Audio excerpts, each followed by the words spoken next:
احتفل حارس مرمى المنتخب المصري السابق الكابتن عصام الحضري بزواج ابنته شاهندة، وذلك بعد خطوبة دامت لمدة سنة من شاب يدعى عمر صلاح.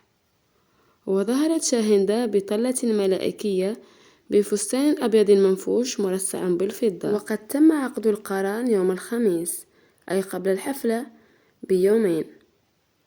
وأقيم الحفل بأحد أفخم الفنادق بالقاهرة، وقد التقطت كاميرات المراقبة. وقد تم عقد القران يوم الخميس أي قبل حفلة العرس بيومين، وأقيم الحفل بأحد أفخم الفنادق بالقاهرة، وقد التقطت كاميرات المصورين الكابتن عصام الحضري وهو يرقص رفقة ابنته شاهندة على أغنية بنتي وحبيبتي، وحينها لم يستطع الحضري تمالك نفسه وانفجر بالبكاء.